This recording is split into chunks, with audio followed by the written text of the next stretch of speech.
Boundaries are very important. So as far as all that goes, as far as I think a lot of women do want to help meet and not be the helpmeet. I think feminism was the cause of it, but I believe that men help it far too much. I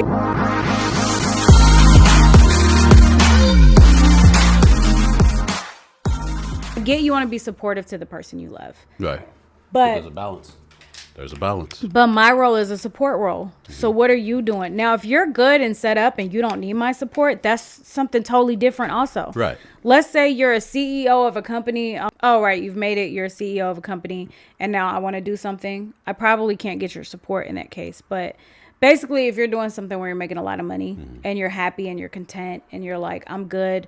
Let's say, okay, a blue collar worker, right? A blue collar man who makes, $100,000 a year. Plumber. He works. HVAC. You as his wife wake up at 3 a.m. to cook him food, to make sure his lunch is ready to go.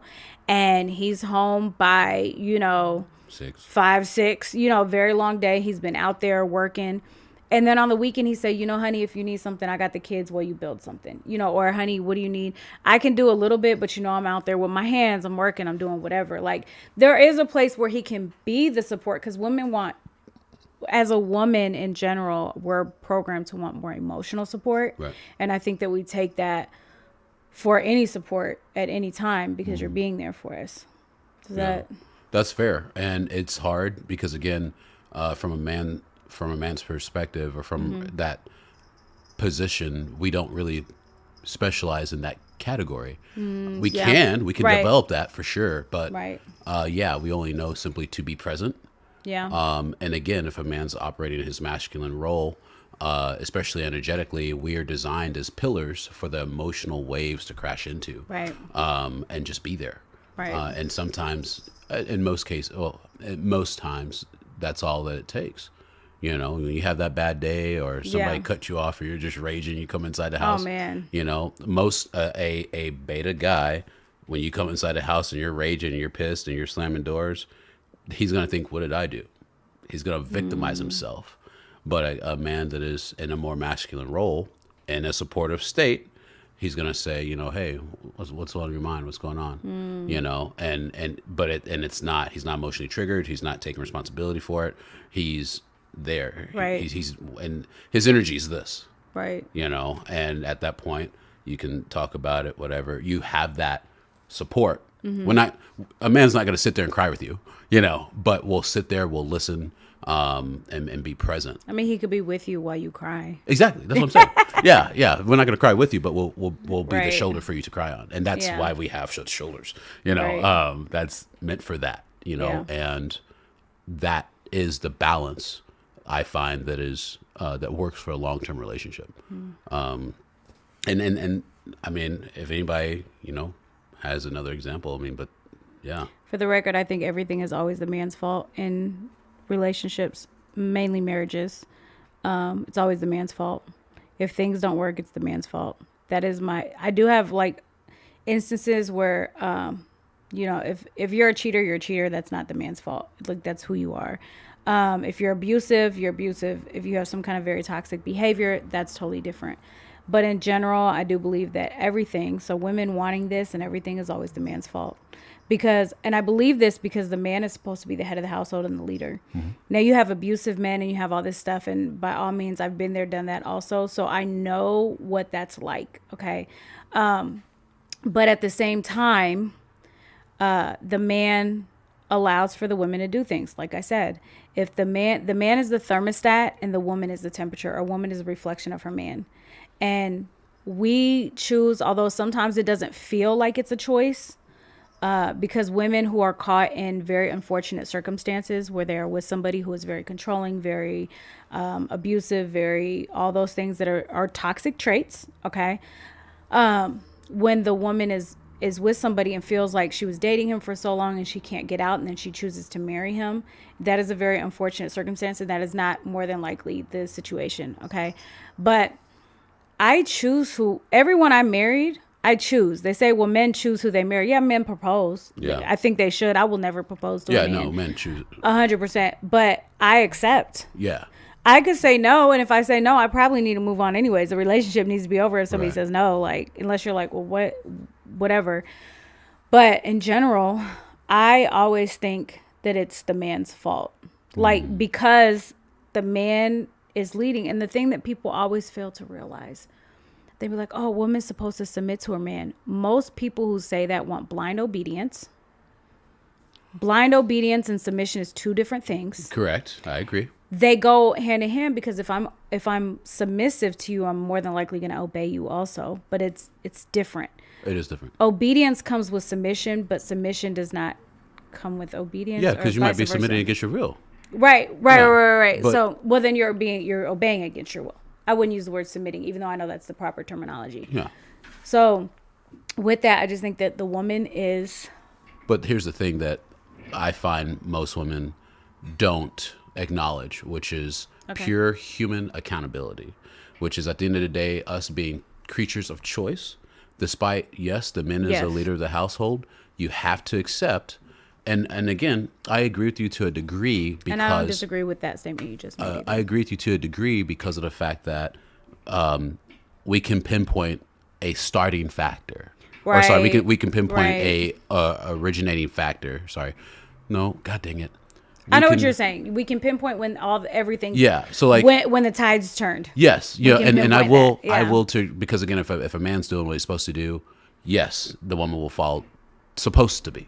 Okay. But we have to look at the accountability narrative, which is at what point are we looking at the woman just simply operating in her authenticity of chaos, right? See, I was agreeing, but I still can't even disagree. Because, you know, and so there are a lot of black podcasters that call, and they got it from Kevin Samuels, I think, that's like, they Okay. call women agents of chaos. And it's quite interesting because when things are boring in a relationship, they Mm-hmm. crave, you know, why do you think the perfect example? Right. I know what you're talking Real about. Lives Housewives. you Well, know, that like- has to do with like that, and that actually is very scientific because it has to do with your dopamine and your oxytocin and Yep. all those kind of levels and stuff like that. When you become like that, but the problem typically is the woman was raised up in that. possibly you. Yeah. And so typically now it still can be something that forms, but more times than not, it's going to be a woman who was raised up in that. Mm-hmm. And it could be a toxic single mother household, right? One that hates the father, one that says, if you can't have us both, then you're not going to have me at all. Right. And so when you're looking at things like that, no, that is, yeah. and that's another, those are also the men that allow women to want supporters. Now, and here's the thing. Here's the thing. Uh-huh. Because I also want to, you know, address the men in this as well. Because we're looking at upbringing now, and you know, look at me. I was a nice guy up until 2021, 2022, where I finally stepped into my masculinity, thanks to getting kicked in the face and choked out. But like, I think you're you know, still a nice guy. So the thing is that I didn't have boundaries. I put women on a pedestal because I was raised by a single mom and I adore my mom. You know, so in that adoration, there is a blind area where we allow things out of it's okay, I love you, I'm gonna forgive you, and despite the fact our heart's in the right place, Right. we're not holding ourselves to a level of self-respect, I guess is really a way to put it. And see, I think that So yes, is that on me? It is, but again, it goes back to how we were raised. So again, I can't say Yeah. it's men or what. Well, earlier, I don't think fault is the right word. We have to that's look why I at kind of went through other words. because there's other narratives. There's Right. other pieces, and again, let's go back to the real truth here.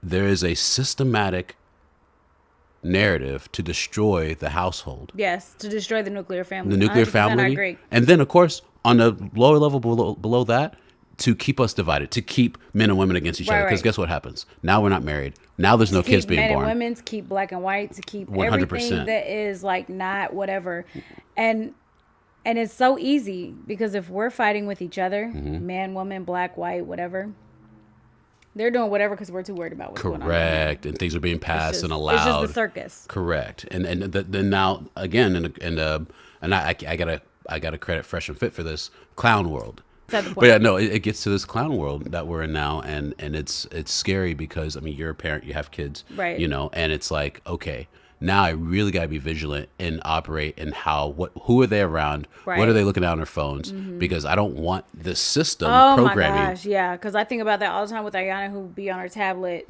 so much, and I'm like, "What are you looking at?" But I can look through her videos, and I can look through, so there is some sense of peace. But it's it's I But get and it it's sad for that you sure. have to do Right, that. Because guess right, what? right. Back in my day, we had Power Rangers. Okay, safe. We had Teenage Mutant Ninja Turtles. We had Sonic the Hedgehog. Sonic the Hedgehog. The only red flag of any content that I consumed as a kid was Looney Tunes, and that's coyotes blowing up other animals with dynamite, Elmer Fudd shooting at a rabbit, axes being swung at people's necks and heads, Tom and Jerry, hitting each other with irons and bowling balls and running over each other with the train tracks. That's probably the only red flag thing that I consumed as a kid, which am I, hitting people with bowling balls and stuff? Maybe. No. Like, Anna thinks I should go on Fresh and Fit. oh wow, that'd be interesting. I'd be a little but Are they a different. thing anymore? Because they got. I know that canceled they about- got. I don't know. I think they had to go different outlets. I don't think they're on YouTube. Yeah, that's right. They're on anymore. Like Rumble. I think Yeah. that they had to whatever. By the way, yeah, we should totally put this on Rumble. It's a Oh, great okay. platform. I Yep. think we can do live there too. But yeah, no. They would not eat me alive. They would not eat me alive. The thing is that it's like they say things. It depends because some of the things that they say I agree with, but I'm also not one of the girls who think that. I never once thought that as an OnlyFans girl that I deserve the world. Oh, yeah. Okay. No, that's I not you. also never once thought that like I think that there's something different or whatever if you're in a relationship and you're with somebody and you guys do that together versus if I just go and do that. I think that's whatever. Okay, I think that there's kind of they're on Rumble and demonetized on YouTube. Oh, okay, that's it. They're just demonetized. Okay, so no, the thing is that I also sit here and when men say, "Oh, I make millions of dollars and I can have whoever I want and I have discipline in all my areas, but I don't need discipline in women. Why not?" Like that's so weird. Like How does that work? That's what I'm saying. Like if you have discipline, you can. Oh, I'm not built that way, and then they get mad when you say stuff like that. Like no, because you guys keep talking about biology. The reason why men had to procreate so much was because the death rate of women and having babies was like almost 50 was like 50% ish. A really good chance that she might not make it and the baby might die. Correct. Like that was not, and that's been proven. That was not. So there was also, and then on top of that, the survival rate depending on the living conditions for people as they were hunters, gatherers, and how many are going to make it past 10. You know what I'm saying? Like we're very low. Also, so you talk about biology, men are supposed to be able to do da da da da da. Yeah, but also why did that happen? Right, and I will say that in that narrative, here's the truth. If I, follow my pathway and I make it to that level of success where I'm bringing in, 100,000 a month, then absolutely. If I choose that lifestyle and somebody decides to pursue me for what I've acquired, fine. The only thing I'll say is a man should always be upfront. What I'm not okay with is the games, which is, oh yeah, I'll take care of you and want to die. No, I'm not going to take care of you. I don't know you. Right. But I will absolutely make your girlfriend for the day and we'll have a great time and you'll go on your way and you'll have the best experience of your life and a great memory. I'm know, going to make memories with you. Like, so I'm going to make those memories. To me, that's fair because again, men hit their prime at 45, maybe even 50, right? If they're taking care of themselves, they've established, they've got money in the bank, couple cars, a boat at the Ozarks since we're in the Midwest. But a female, her prime is, as they say, 18 to 25, right? Yeah. As far as the baby making and everything. And I do agree with that. Okay. In the sense that, like you said, but actually I would say probably 21 and up because even at 18, so from the eye of the man. Well, no. I'm saying biology also. Okay. The reason why is because, so I had my daughter at 20.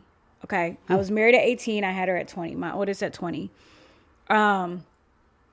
If you are under 21, at least at the time that I had her, and things change. It's almost 20 years ago, and medicine goes on. I had preeclampsia toxemia. I was a high risk pregnancy. What? That happens typically in women under 20. I know it's under 21. It might be 24. So 20 under 20 when I had her, I was in prime time to have preeclampsia. And also women over 40 who have babies, 35 or 40. So your time actually, you want to be over 20 to have babies, and under 40, under 35. 35 starts risk, over 40 really has a lot more risk. So your prime time is really, it's not, I wouldn't say 18, even though like you're legal and you can have babies. Yeah, you can have babies at 14. Okay. I get that. Yeah, But that's kind of weird, right? and then that also had to do with, the lifespan of people. Oh, fair. Because people's lifespan was, Yeah, they're getting married at 12 back then. Yeah, right. They were getting married because they had to do that. And so women can start having kids at 12. It's funny because men, puberty, and I get that they both could, but the women that were being married even at the young age of 12 and 14 historically throughout time, hundreds of years ago, and in some places there's some crazy, we're not going to go there in this episode, but even with all that happening, they were being married off to older men. To 25, 30-year-old. And the reason why is because this 14-year-old and this 14-year-old is not going to make a life. Yeah, you're so right. they would marry these young women off to much older men. That makes sense. And so even still, so their prime was, so I would say it's for your chances to have a healthy baby. You're looking at over 20, at least 20 to 35. So I'd say it's a good 15 years. And I get that. If you want offspring, by all means, yes. If you want a woman who you can kind of mold in a way to be supportive, the younger the better. Okay.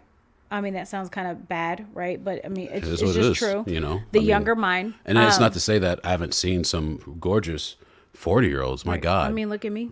So I'm not even wearing makeup. that's And true. I like it zoomed in on me. This is This camera, I don't feel like I look like that. it's its own. It like makes me this way, like it. Anyways, that's beside the point. So, It's a but I wide mean, angle camera. I'm cute. So you know what I'm Yeah. saying. I think I'm a strong 7. 6 and 7. Like if you call me a 6, I won't be mad. But I'm definitely like a little bit above average. So hold on. I agree with you, Frank. Okay, listen and watch. Although I can't benefit from what they say advice because I'm married. But in 20s, oh yeah, no. So they're talking about fresh and fit. And Okay. yeah, I definitely I agree with a lot of what he says, but like I'm thinking about this recent video that I saw, which he was like, "Oh, men going down on women is submissive and blah blah." No, unless you just want to. Yeah. I was like, some stuff he says, when he says stuff that's wrong, it is so stupid. He might be saying it just to get a rise out of people Hey, too. you know what? I don't know. He be saying some 'Cause, very. I mean, if you're into that, I mean, I don't think that's submissive. I just think that's. She's a I French know has dudes no that get value, off I of think. that. You know what I mean? Like, Yeah, like it's like he sounds so, when he says stuff that's it's so stupid, but then he does say stuff that's gonna hurt the girls. But like, I mean, it is true, Yeah. and I get that because men. We're about to go into another video at this point, so stay tuned.